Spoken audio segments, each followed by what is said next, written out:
So today we are going to talk about how we simplify radicals, right? So the first thing we need to understand is, what does that term even mean?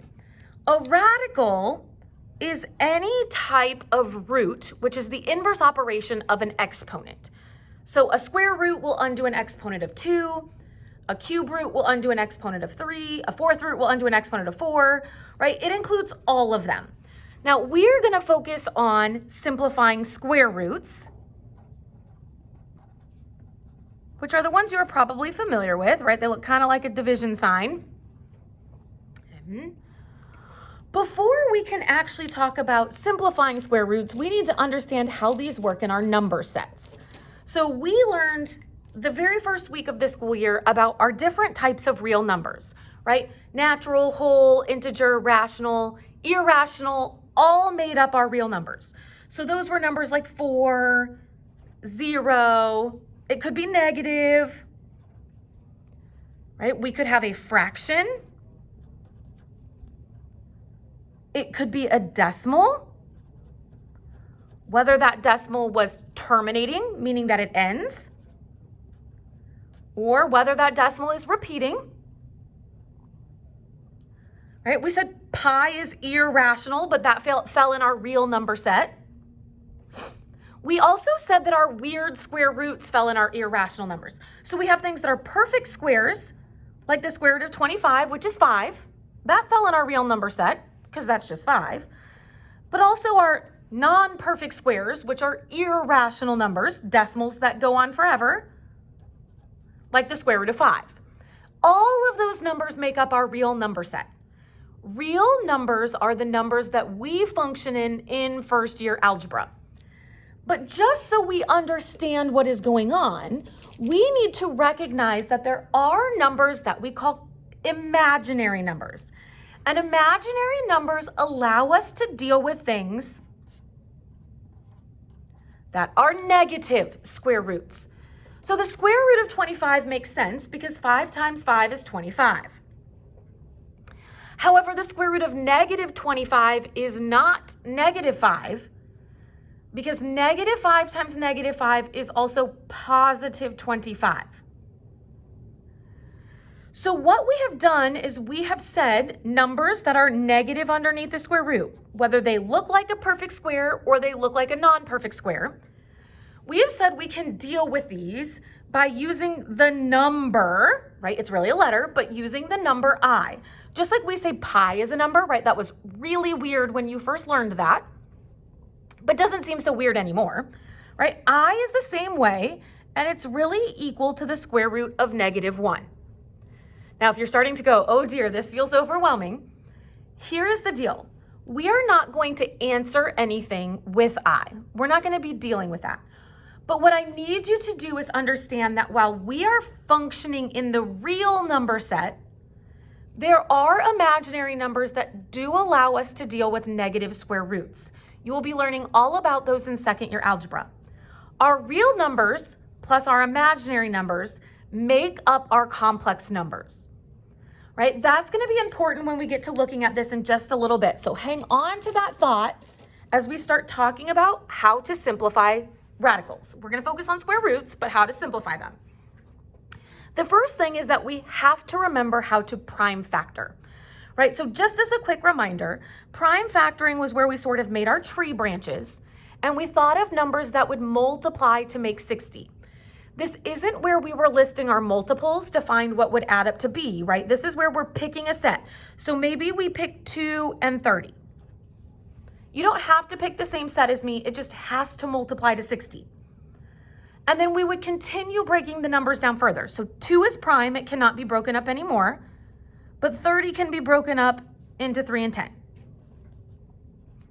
10 can be broken into 2 and 5. All right, none of those numbers can go any further. So we would say this prime factors into 2 times 3 times 5. Now, if you remember, I made the note when we were prime factoring that it'd be beneficial to list those in numerical order. Today is that day where it is beneficial. Now, if you're someone who says, ooh, I'm not as strong with those number sets, excuse me, I can't think of those sets, just pull out your calculator, right? So for example, 132, it's even, so we can divide it by 2. So just look and see what your calculator tells you. So 2 and 66. Maybe you go, okay, 66 is even, so I can divide that by 2. That's 2 and 33. I can divide 33 by 3. All right, use that calculator to help you if you need to. So this will give me a 2 times a 2 times a 3 times an 11. So we're going to need to use that idea, that concept, to be able to simplify radicals. So if we look at our first example, the square root of 20. If we want to simplify the square root of 20, we are going to do this by 1 prime factoring.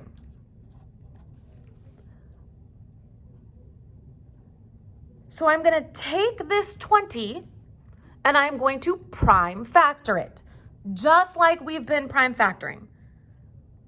So maybe I split it into 2 and 10 and 2 and 5.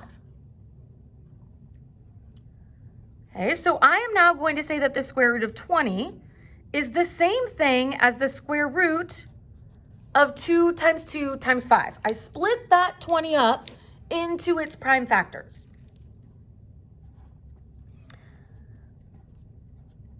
My next step is going to be to circle any pairs. Now, I'm using pairs in quotes here because this is a square root, so I am going to look for pairs.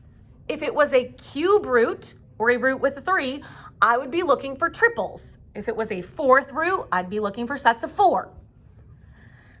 So over here, when I look at my prime factorization, here is a pair. That's why writing it in numerical order can help, because those pairs will be right next to each other. Okay, so I'm going to circle those pairs. Our next step, here's going to be really fancy wording here. We are going to write the circled stuff, all right, there's my fancy word, in front of the square root. Now, we think about these 2's as one pair of 2's. So we are going to write it one time in front of the square root, not twice. That 5 I did not circle, so that 5 stays inside. Now, what is really happening here is 2 times 2 is 4, and the square root of 4 is 2. So when I am simplifying a square root, what I am really doing is finding any perfect squares and pulling them out.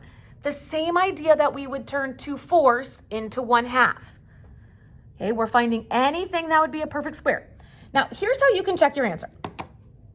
In your calculator, if we type in the square root of 20, so second x squared 20 equals, right? We can see that decimal it gives us on our calculator.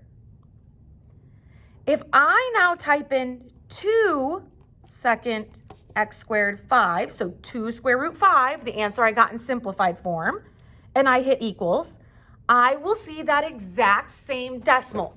Now, this decimal is irrational. It goes on for forever. I can't write it in decimal form. So writing this in decimal form as best I could do would be an approximation, which is why we are simplifying it as a radical, but not turning it into a decimal. So let's look and see how this works in some other examples here. So let's look at example 2. Our first step here is going to be to prime factor. So we're going to prime factor 84. You can split it into whatever works for you. So maybe you split it into 4 and 21. 4 splits into 2 and 2. 21 splits into 3 and 7.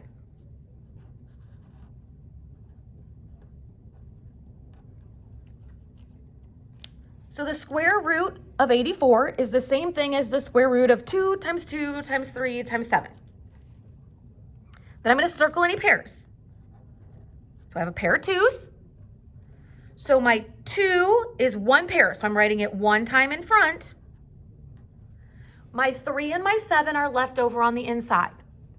Anything that is in the same location, we are going to multiply. So if we have multiple numbers outside, we will multiply them together. If we have multiple numbers inside, we will multiply them together. So this will become 2 square root 21. If we look at example 3, now example 3 already has a number sitting in front. We are not going to prime factor the 4 because it's not inside a square root, right? We're only simplifying the square root. So I'm going to simplify or prime factor the 27.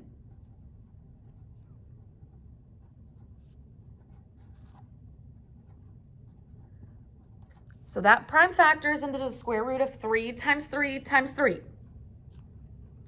Now I'm going to look for a pair. So I have a pair of 3s. I'm going to write this pair of 3s, right? I'm going to bring that out in front and leave my uncircled 3 on the inside. Now the key here is I can't forget this 4 was already outside. And I said on the last problem, numbers in the same place get multiplied. So these are both outside. So 4 times 3 is 12. Square root 3 would be my final answer. Now we are going to pretend on number 4. Some of you might already know that something unique is going to happen on number 4, but we're going to pretend we don't see that for the time being. And we are going to start by prime factoring. So maybe you pick 2 and 72. 2 and 36. 6. 2 and 3, 2 and 3. So 1, 2, 3, 4 2s and 2 3s.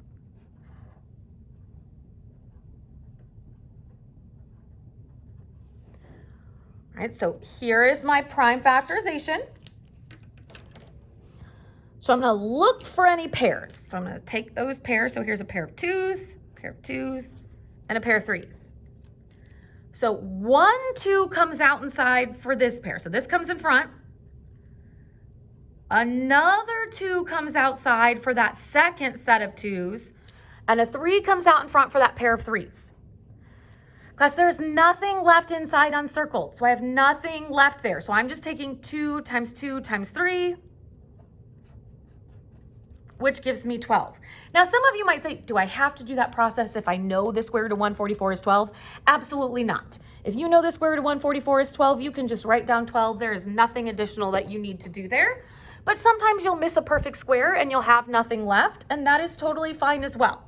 So just understanding how it works in that situation. Okay, so let's look at our next one here. We're going to start by prime factoring. Let's see, 2 and 96. Maybe 2 and 48. 4 and 12.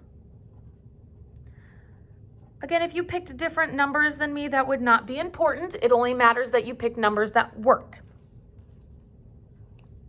So 1, 2, 3, 4, 5, 6 2s and a 3. I'm going to squish it in here.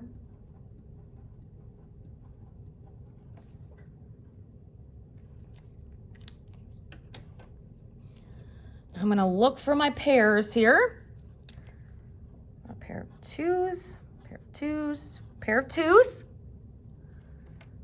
So I have 1, 2, 3 2s coming out in front and a 3 left inside. So 2 times 2 is 4. 4 times 2 is 8. So my simplified answer will be 8 square root 3. The one thing that we have to be careful of is negative numbers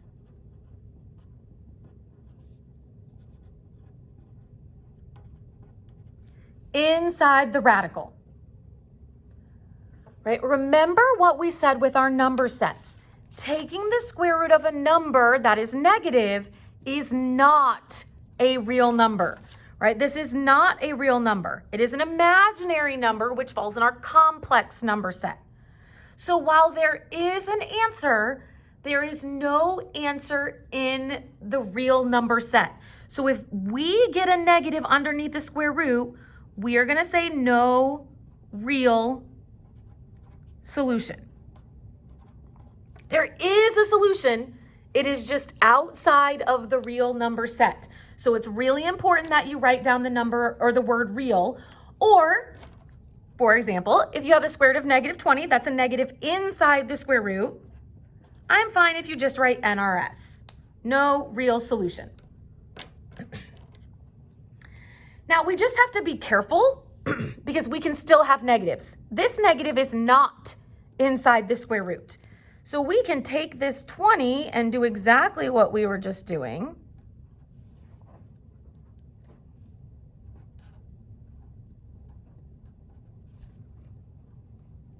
We can find our pairs. We have a pair of 2's. So that 2 comes out in front, the 5 stays inside. But we can't forget that there was already a negative 2 out there. So this really becomes negative 4 square root 5. There's no problem simplifying that one. We also should have no problem looking at number 8, right? There's a negative in front of it. So let's see, 5 and 33.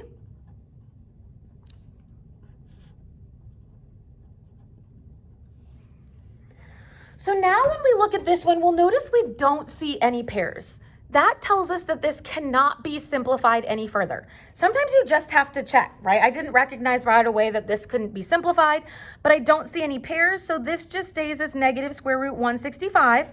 I do not write down no real solution because that negative is not inside the negative sign.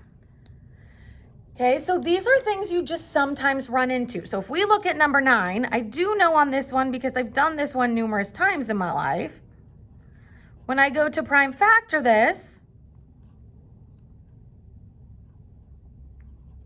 there are no pairs. So it just stays as the square root of 30.